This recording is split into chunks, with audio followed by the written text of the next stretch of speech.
your shirt orange or purple? I'm trying to adjust my receiver.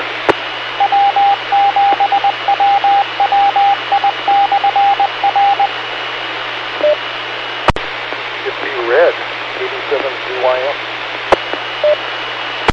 Red, okay, WW7ATS. Yeah, I'm really getting a poor picture on 1.2 for some reason this evening.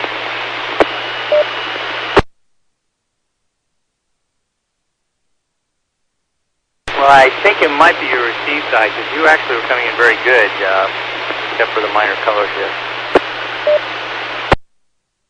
Yeah, I was taking a look at the streaming. It looked pretty good. So something amuck on down converter path.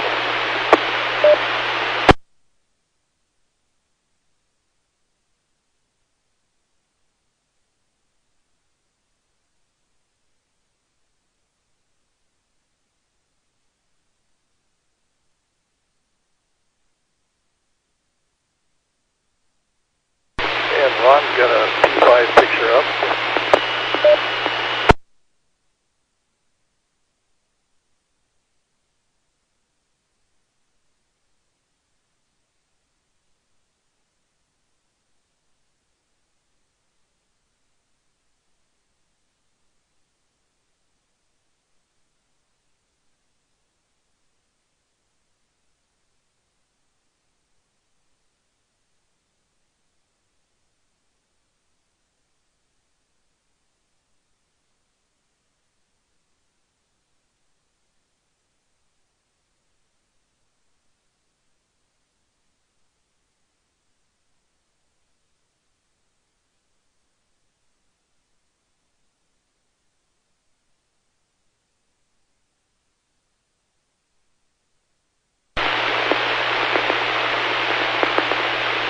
Good evening, this is the Western Washington Amateur Television Society at-time wave, 87CYM. The Western Washington Amateur Television Society is a group of radio, amateur, enthusiasts who the airwaves, staff, and television. It is located at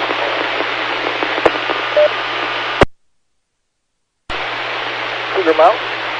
Transmit on 70 centimeters, cross-band about anything that's so with that, I'll take a slight pause for contact, emergency traffic.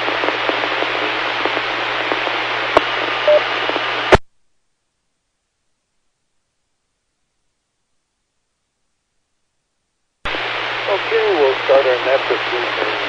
So far we got checked in WW7ATS James. Katie Burns, who on, and I just got a text from Steve at 7:33 for my Chinese. So, take a break and see if there's anybody else that would like to check in. A7HYB. And we got Gary. Anybody else like to join the Western Washington Amateur Television Society?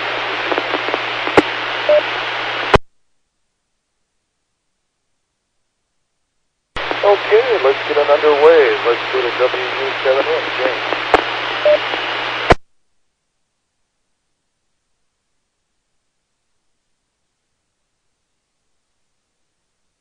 Well, good evening, guys. Looks like my picture deteriorated slightly, or maybe there's a little coming and going interference. I'm not sure what.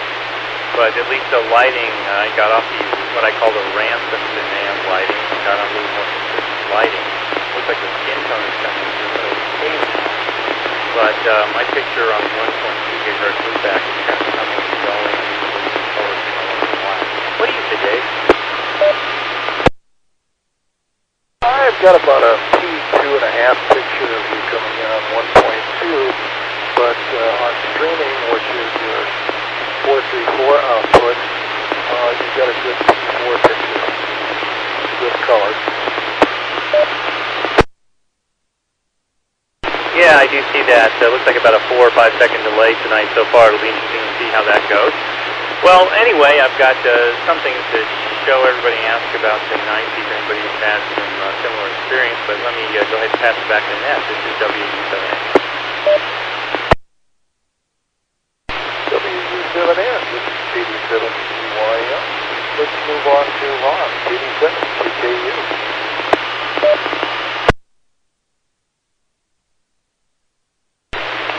Okay, well, thank you, Dave. This is KD7QKU. Well, good evening, Dave and James and Gary. Yeah, I got the same text from Lee. He said he was going to go look for the first year meteor shower, but yeah, I have some clouds. You know, and I thought you saw that after midnight. So anyway, it's not here. But I felt really crummy for the last about 3 days. I don't know exactly what's wrong. But anyway, I'm feeling better today. Hopefully I'll be better tomorrow. Like I joined the living today. So yeah, no, James, your picture looks real nice over here. Dave's picture looks really good too. But the biggest receipt is that. We haven't seen anything from Gary, so I don't know. It was nice to have Jim Chambers this last week. I was kind of hoping he'd be here again, but he didn't do it. I guess back to that 87 CYM. Thanks for that, Ron. Let's go to 87HYB, Gary up north. North to Alaska. 87CYM in the group. K7HYB. There's the moniker. Let's see how the picture comes out here. Get the wide shot. Got to adjust the lighting. And I got some interference on there. Okay. I got interference on the return. I cannot see the return at all. The antenna got tilted again. I've been looking at it, and it looks like it's so loose that when I open and close the garage door, it moves the antenna up and down. So it's swinging back and forth, and looks like I'm doing a fairly middling job. Not as good as I've been, but you know, I have a point of comparison, and it's not very good. Anyway, good evening to all of you. Either the wide shot or the narrow shot here. Either the mug shot. I don't have much to go tonight. Just been sitting here working on some projects, waiting for the net to pop up. And let me drop it here. Yeah, it would be nice to see Mr. Jim back, and it would be nice to see Rochester Jim again too. I really should give him a call one of these days. And I wonder if we have any discussion as far as the move is concerned of the repeater. I've been meaning to call Rich, and I have not got around to it. So I need to give him a buzz and talk about what the plans are and stuff like that. They're talking about something like next weekend is what I've heard. So back to you, Dave, KD7CYM, K7HYB. K7HYB, 87CYM. Yes. Next weekend is the big move. Bob was up there today. He sent out and forward photos that Bob took of the vision of this one weekend. Hopefully, Starbucks just site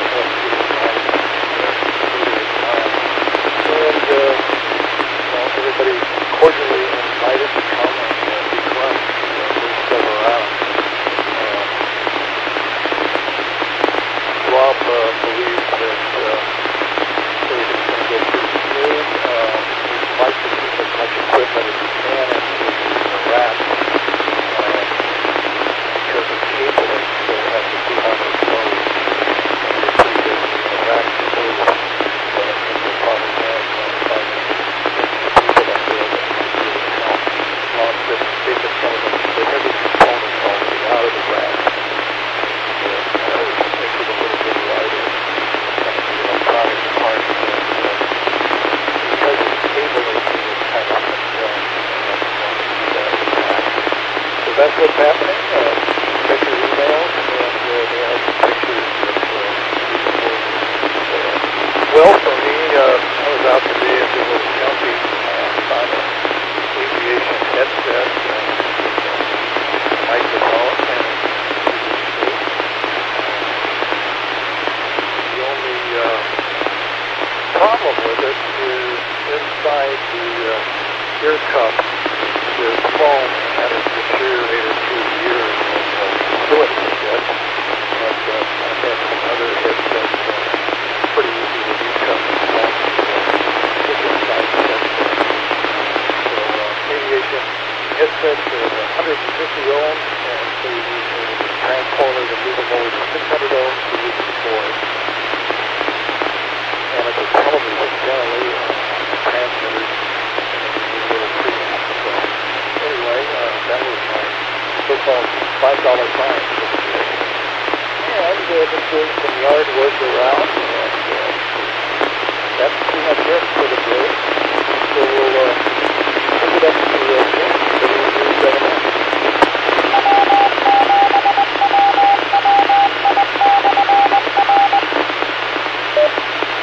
Well, Dave, looks like for $5 you got quite a fine there. And just to clarify, you mean the earpieces? That is those little speakers that wrap around your ears. Those are 600 ohms. Is that correct? No, 8 ohms on the earphones, 150 ohms on the microphone output. Oh, interesting. I wouldn't have guessed that. I would have thought, everybody in the aviation world kind of followed Ma Bell's standard of 600 ohms, so that's interesting. As the microphones, gosh, anything goes, but 150, I'm going to write that down before I forget it, 850. I've actually got a couple aviation sets, one of which died, and the company was very generous in saying, well, if you just, don't use it for aviation, we'll just send you a new one. But they didn't say I couldn't use it for ham radio. I just have to repair it. Let's see. I wanted to also say, for if anybody needs the exact address for that Starbucks, please email me. And because there's about 1,001 Starbucks in the Northwest here for next week, next Saturday. One thing, though, if you do show, I think it's a good idea to bring a hard hat, eye protection, gloves, and sturdy boots as an absolute minimum. That's what I think is the apparel of the day. But, so anyway, Rob, I did speak with him briefly today. He had a very positive tone on the conversation as far as how things are going. He was up there with Sean and Rich today, and we're expecting things to go well. So maybe that's it for this round. WW7ATS. Thank you, Smith. This is the Western Washington Amateur Television Society. I'm Dave, 87CYM. So let's move to Ron, 87CKU.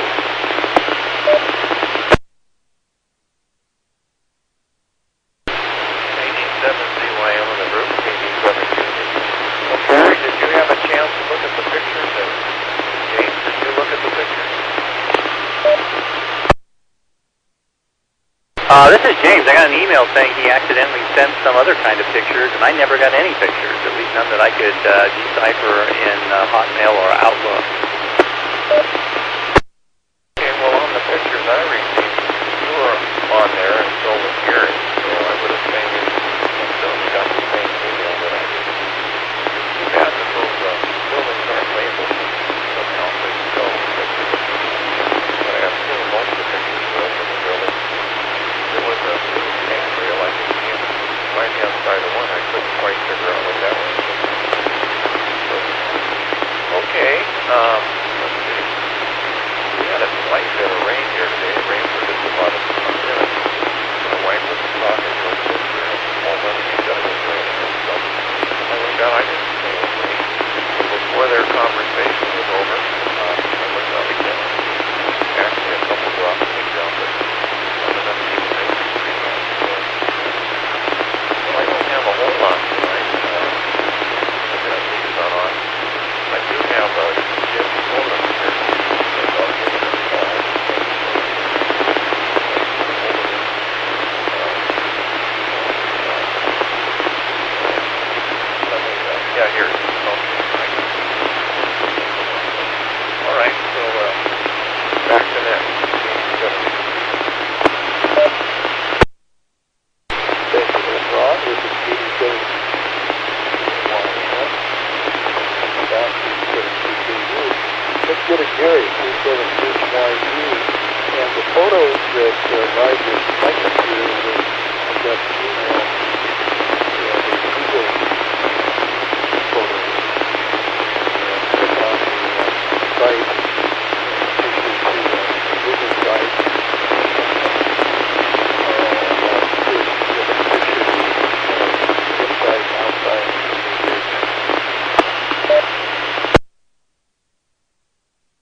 sorry, Ron, or Dave, I just wasn't aware that you had shifted it over to me.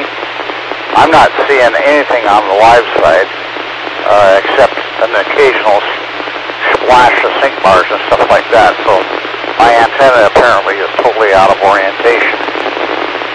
And I'm putting in about the usual signal in the repeater that I do. Apparently, then if we're moving ahead next weekend, then the issues with the roof and the door have been solved on the building we're moving into. Is that a correct statement? Oh, affirmative. And the building's been painted white on the inside. If you check your email, possibility those pictures are forwarded to your email account. Forwarded to us. Okay, well, I hadn't seen it. And I had checked my email here about a half an hour ago or so. But I will look again as soon as I get an opportunity. Anyway, you can't see my call sign. The picture is so poor you can't read my call sign on my license plate up here, hanging just to the right of my head. But anyway, well, that's good to know. I'm glad that we're going to be moving ahead, and I'm glad that we're going to get something done. I will try and make it myself. I don't know how much help I would be, because I can't lift anything. I can handle people's rules and stuff like that, but I'm not going to be able to do any really hard work because of my back. And Dave, concerning your headsets there, I don't find the difference between 150 ohms and 600 ohms that necessary for impedance matching. I would be concerned if the impedance was a ratio 10 to 1 or something like that. You don't have anywhere near that kind of impedance ratio. I deal with that kind of stuff all the time in the stuff that I build here. Let me drop it. And I make a product here for the square dance callers that goes from the output impedance of a laptop, which is the common source for music for square dance callers these days, at 3.2 ohms, and they put it into a high impedance input that runs at roughly 25 to 50K. So there's definitely a need for a impedance situation there. So to take care of that. And so, I don't know, I find it kind of curious that you have to use a preamp. I know that I have a headset here that was meant for CB that I converted for use on my ICOM 706 Mark II-G. And it requires a little more audio setting as far as amplification is concerned, which the ICOM is particularly capable of. But other than that, I haven't found a big problem with it. So anyway, just to note, I see somebody put something there with a handle and looked like an old NC100 or something like that. I wonder if that was James and if he had a question involving that. Back to you, Dave, on this go-around, K7HYB.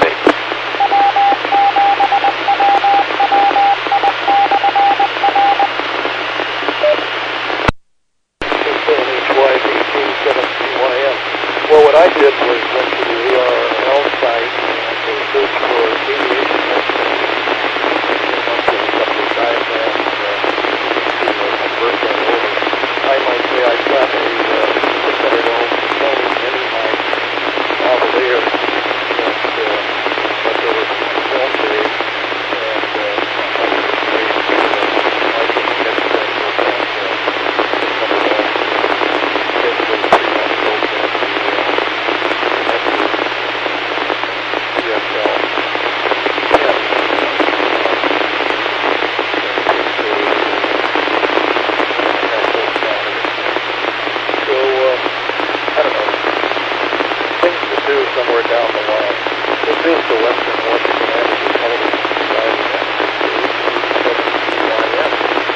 like to join in.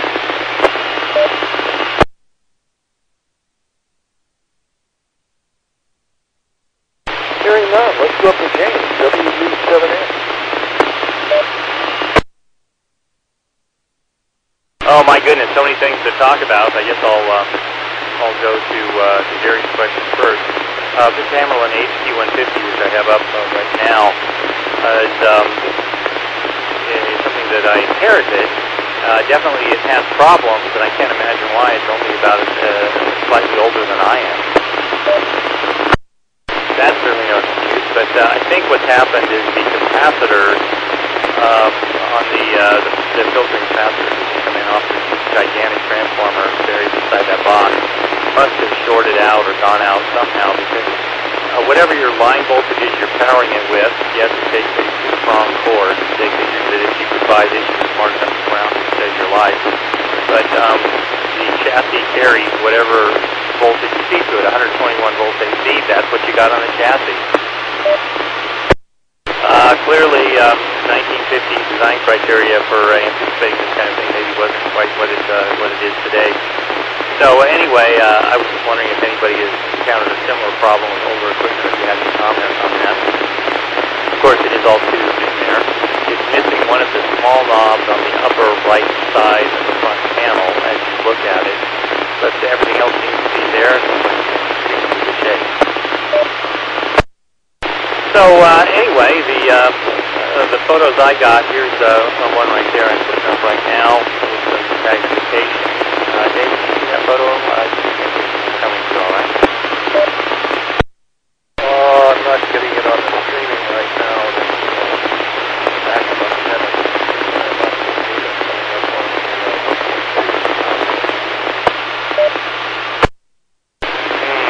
Okay. Well, these photos I think are pretty banal. I don't think there's anything in my broadcast in all of the Pacific Northwest. So stand by one. Oh, the pictures did arrive on the screen.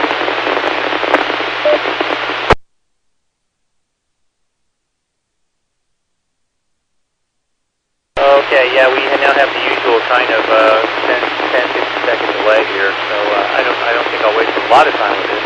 I did get the pictures, and their pictures look like the place has been nicely painted, and the next one, which will appear in 10 50 seconds, looks like the wiring center control.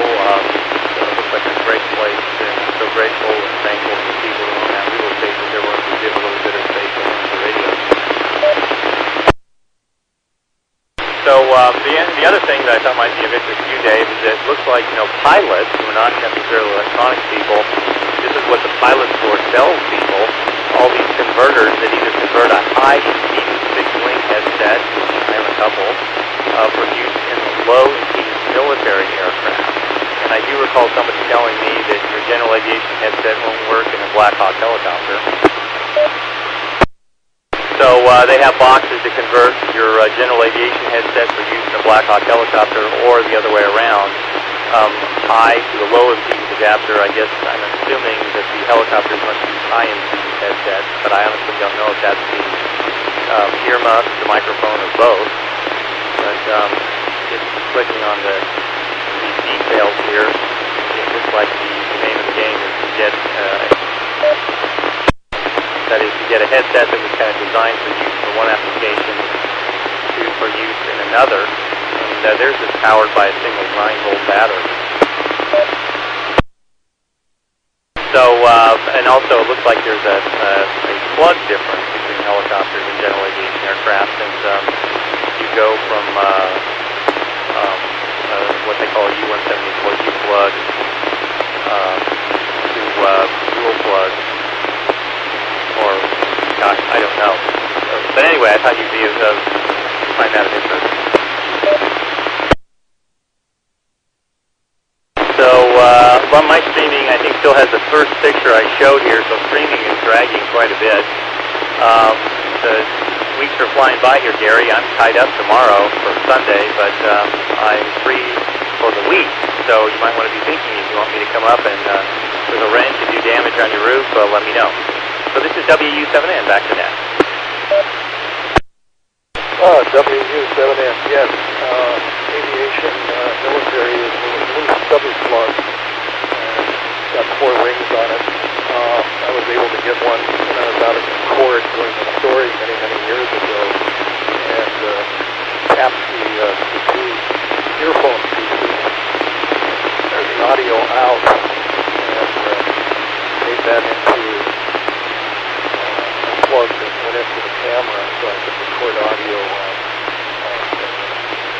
in the helicopter and the C-130 that I was flying in. Pretty neat adapter to have. Let's go on to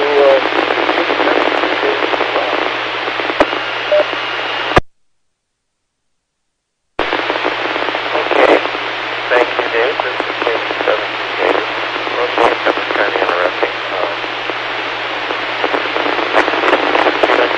WW7ATS had a call and he answered. So we had a nice chat. He was on HS.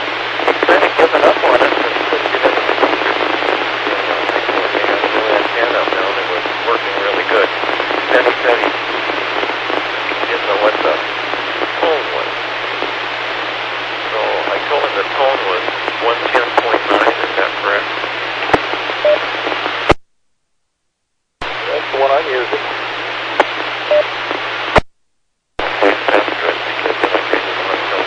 So he said he was having trouble finding the tone or like the rest of it. Forget how like radio works. He had to find the book and he was having a mess. So he did nothing. So anyway, he said he had to find the book and try to figure out how to get the tone in it. So anyway, he said he tried to join us on this. I didn't know anything about the upcoming move and that it would be Saturday. There was a possibility that everything might be off the air for a little while. I said I didn't think the OE would be off very long. So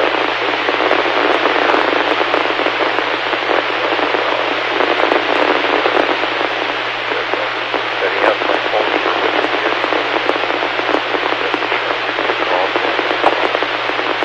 So he was in the middle of an HS conversation, so he didn't want to. So he's fine. You're good. So anyway, that's all I have. So yeah, no, the pictures. Okay, looks like the building is a little bit. The outside pictures. Anyway, it all looks real nice. All right, back to that. 87 CKU. Ron, let's go to K7HYB. Gary. KD7ZYM of the group K7HYB. Yeah, I'm getting nothing on the live return now. I was getting smattering. There's a little bit of sync bar every once in a while. But other than that, I've got no return. And the antenna has moved to the point where I have tilted up about 40 degrees and it's not pointing at the repeater at all. So I've got to connect up with James here and have him come up and climb up on my roof, my garage roof for me and tighten this thing down. And maybe at the same, there's some sync bars. Okay. Every once in a while I get something. But I need to get him to secure that thing in place, and maybe at the same time I'll move the converter from in here in the shack out to the garage. And I still got to lay some cables before I can make best use of it, but at least I'll get it out there where it's closer to the antenna, and I won't have mobile loss at 1.2 gig that I have to deal with. Right now, according to my scanner, I'm one of your operators. According to my scanning program I've got on my laptop here, my signal strength last week, at least when I was working with it, was coming in at a minus 10 dB. Now I don't know what that's in reference to. That's just the way I read on the signal detector. I have a signal sweep that gives me a look at what the signal strength is at channel 8 and 181.25, and it was about the noise floor was about 40 dB below that, which I surprised the signal strength wasn't long. It wasn't the picture wasn't coming any better. But what can I say? That's the way it is. Moving west. Anyway, so yeah, I'll try and make Saturday. And James, I think let me look at tentatively Wednesday. I've got other projects I have a couple other projects going myself. I have a community project I'm going to take care of. We've got a diseased tree that has to come down on our property, on our community property, and I've got to get a schedule for that. So I'll find out what my contractor come in and do that for me. So, finally, wow, finally came up on the streaming. That's another thing. I sure wish we could get the streaming a little more real time. And maybe with this move we can get something done about that. It kind of bothers me that we have to put up with this latency. I don't see any real reason for it if we have a good internet connection. And it sounds like we're on the wrong side of the deal on that. I had a long chat with Rich at Philip about that last spring in March when I was down there, and he said he was going to try and see what he could do about that with Scott. I guess maybe we could get Hamline up there or something like that. That would help. Anyway, enough of my babble on this side. Back to you, Dave. KD7BYM, K7HYD. K7HYD. Dave, K7BYM. It's the Western Washington Amateur Television Society. Anybody else like to know it?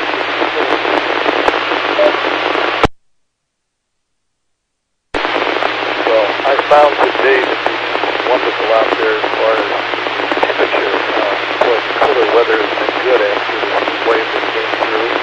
Although, summer is warm weather, but we certainly have had the warm weather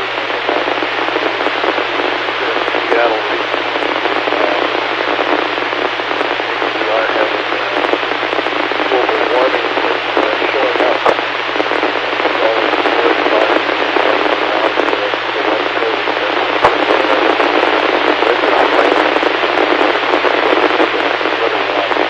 We're at the shack tonight, and it was something like that, 74 degrees. Boy, that certainly is better than it came from. A couple of weeks ago, the weather here in Lake City. Let's see. Domestic chores were up on earlier for the day, and that's about it. Get you around to the domestic housing. So let's move up to James, WW7ATS.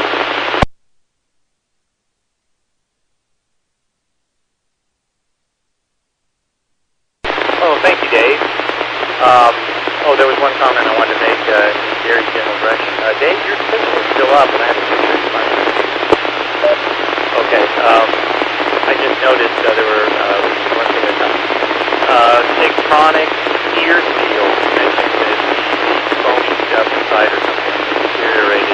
So I just thought I'd show that I got these off mypilotstore.com. There's probably a lot of places you can get them. It's like for $8.90. It's foam ear cushions with one of those first class gels for $1. But there's a better picture here.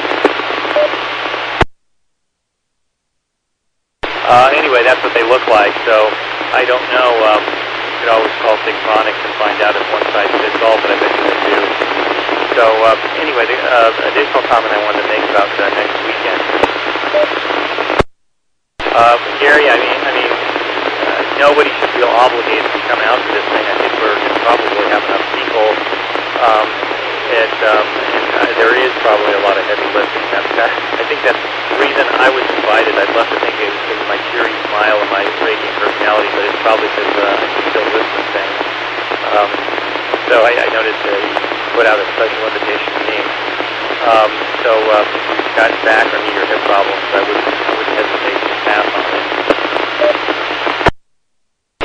And as of Wednesday, I'll look at my calendar. Actually, Monday or Tuesday would be better, but it sounds like you've got something else going, so maybe we can coordinate on the phone. But hey, times are fleeting. Weather's going to slow down. I certainly want to help you out there before the weather does that. Let me just come back to this great picture for a moment.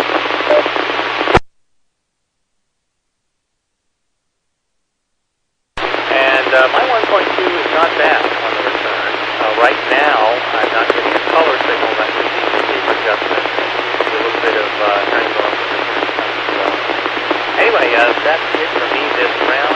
WW7ATS, I'll turn it back to you. WW7ATS, thanks for joining in there. Ron.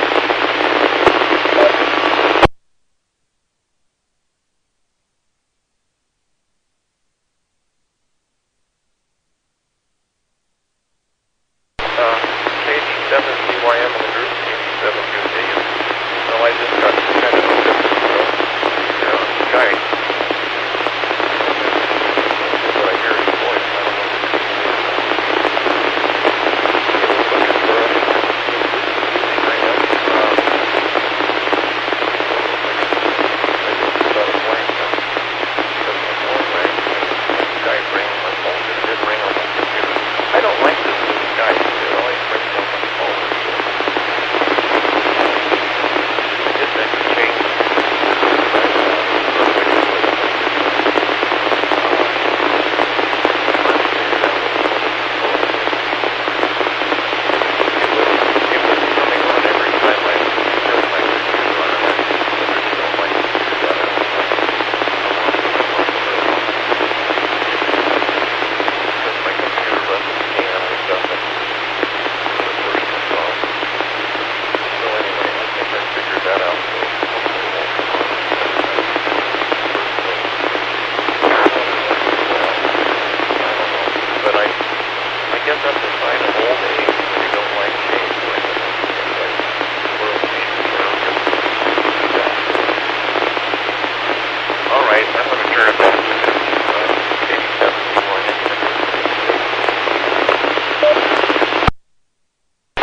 I hear you there, Ron, when it comes to change.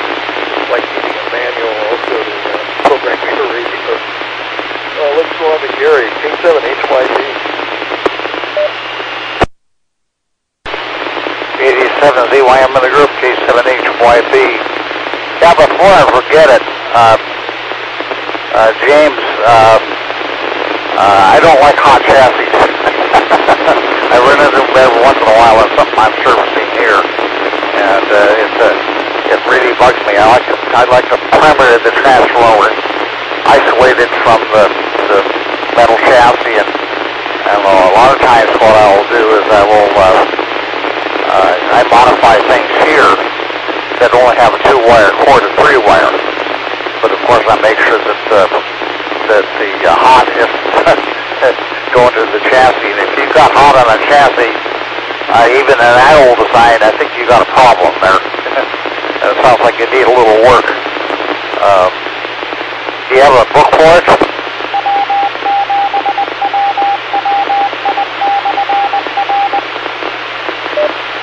Gary, yeah, I believe I do. I have an original 1950 manual that came with it, which is absolutely amazing. Oh, really? Well, somebody should take care of it then. More importantly, does it have a schematic? Haven't really gotten that far, but I can't imagine they would have put a manual out back in the 50s without a schematic in there. Well, I know that's a Hammerland. I don't know how they used to do that stuff. I don't have a whole lot of experience with Hammerland. I've worked on a lot of other gear. But, the first thing I do on that thing is change the 2-wire to a 3-wire and make sure that the primary of the transformer is not tied to ground. It's not tied to chassis. And what happened in the old days is they put those two polarized, that polarized or non-polarized AC plugs, the 2-power, and one pin wasn't bigger than the other one, so consequently they could plug it in either way. And that's usually what happened. I've got bitten by that a couple of times myself, and it's not fun. It gives you a shock, ha-ha. But anyway, that's the way I read it. And as far as me participating, I wouldn't back out in any case. I would do my level best to get out there and do what I can do. I'm part of this group, and I need to contribute what I can contribute. I can hand people tools and do some light work. But as far as anything that's going to wrench my back or anything like that, that's totally out of the question. So I imagine that's a matter for matter when we get up there.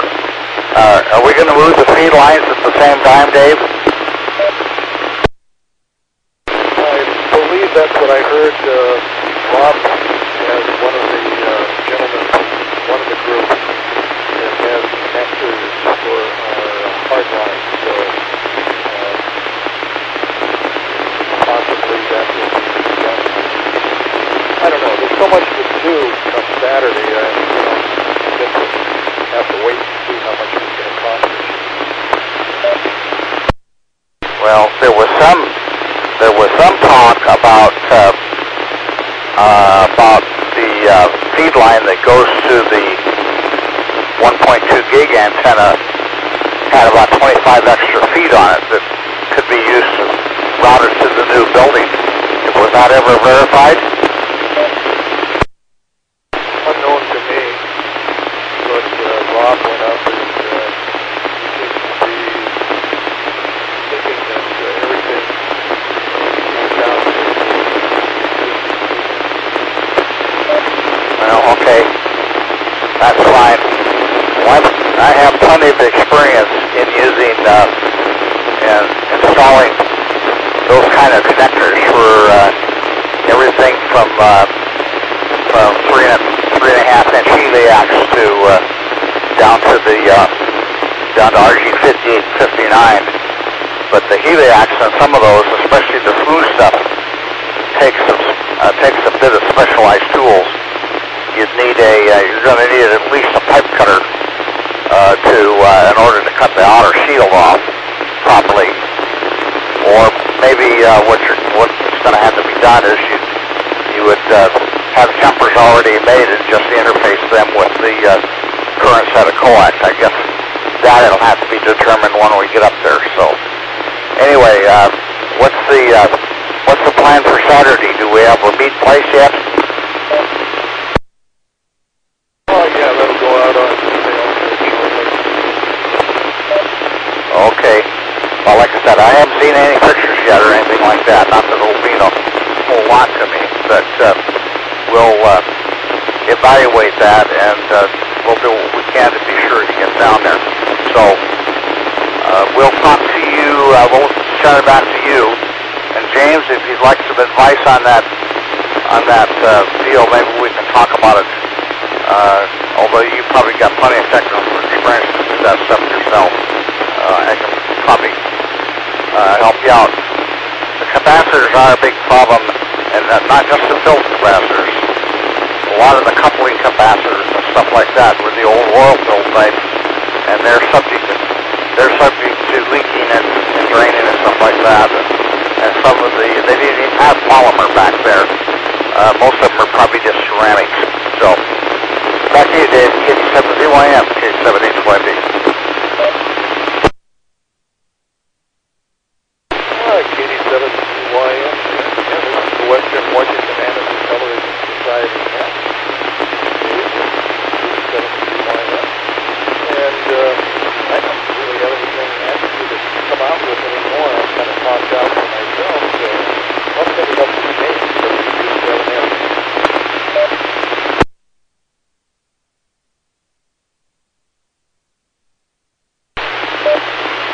Okay, Gary, I think your video still might be on. I'm not sure. Thank you. I forgot. Oh, no problem. We've all done that one. Yeah, thank you, Gary. You gave me a great idea. Yeah, it is a two-prong. I wonder if simply flipping the talk over would make this problem better. That would be the easiest thing to start, and also to check with this continuity. It should be one of those two prongs that goes straight to the chassis. With the business and two-prong in America, I guess back then, I don't know. The plugs for a long time. But it's all tubes. I don't know very much about tubes other than what I've read in the physics textbook about Faraday's experiments. So yeah, maybe we'll talk further on this. It would be kind of cool to actually make it a working piece of equipment. Even if you could feed it with a Raspberry Pi with a piece of wire out the back with the Raspberry Pi. I just read about it, where somebody actually took, the small Raspberry Pi single-tech microprocessor board, ran a wire out the back, and the thing is so fast it can actually sample all the way up into the FM band.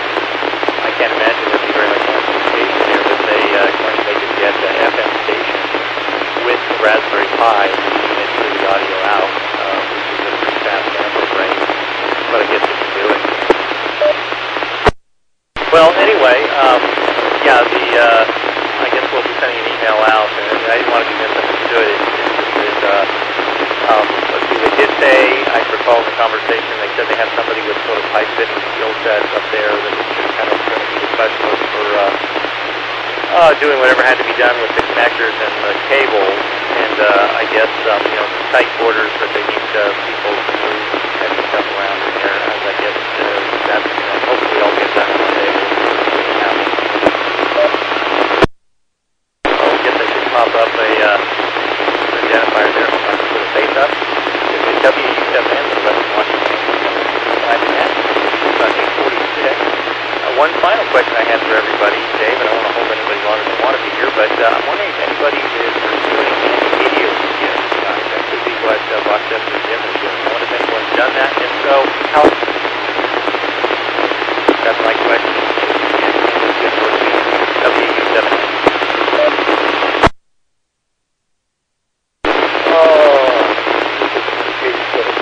The only thing I had heard was AM7KT is going out to do a visual observation of the meteor showers. So let's move on to Rob.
YM and the group K7H-YB. Just a note on the meteor showers. I was going to go out, but I think it's tomorrow night, unless I misunderstand, between midnight and 4 a.m. On Sunday. I didn't believe it was happening tonight. I could be wrong, but hopefully it would be tomorrow night because it's. I haven't checked the weather lately, but it was fairly cloudy here earlier today when we were out shopping around. The sun had peeked out a couple of times, and we did get probably a half an hour of rain, maybe about half an inch or something like that. Just enough to wet things down pretty much. Definitely needed it. It was pretty bad. It's been pretty bad. So, and James's idea is just now starting to come up. That's the latency of the deal. So, yeah, I'd like to get Lee's feedback on that to see what he was able to see if it was on tonight. I'm going to check on that because I could have swore it was tomorrow night, but maybe not. It's supposed to be pretty prevalent. It's anywhere between 60 and 80 meters an hour, apparently, and during that period of time. And we're in the latitude that looks like we're going to be able to get a good picture. Anyway, I'll put my 73s on it here, and yeah, switch that over, James. I think you'll find that will solve your hot chassis problem.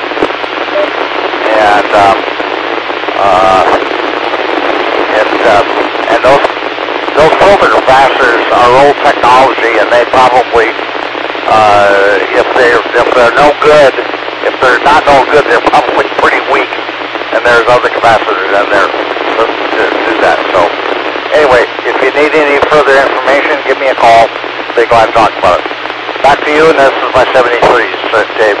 K7PYM, K7HYB. Well, thank you all for joining us for the Western Orchard Diameter Television Society event.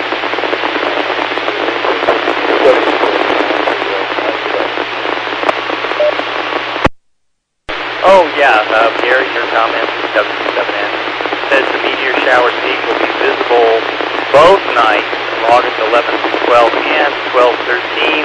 But one astronomer, it must be true because he put something on the internet, says he's inclined to lean towards the 12th to 13th. That'll be the better show. And I think it's going to be a better show because you're right, it's foggy outside. W7N, 73s, everybody. This is the Western Orchard Diameter Television Society Master operator for allowing us to use the wave machine on Wednesdays and Saturdays.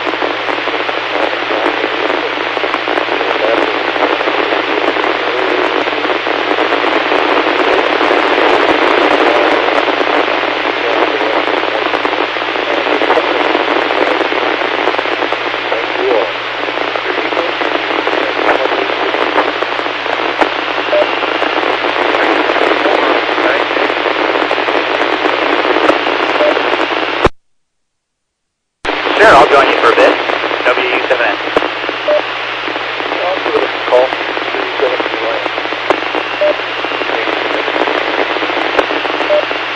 I'll probably jump in for a minute too there, Ron, K7HYB.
Gary, this is James, W7A, and you're still on 147080.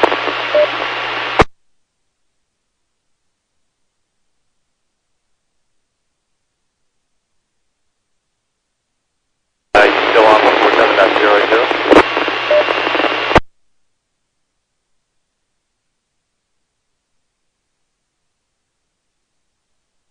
I got your picture, but no picture and audio, but you're not getting my audio or picture. Or you got my picture, but no audio, right? That is correct. This is W7A, so I think. And I think you and I are disconnected. I think we're not in the conference call, so nobody else has showed up. So I'm going to hang up and give them a chance to add it. Okay, well, I answered your call, so I'll just disconnect too. Bye. Keep it 7HYB.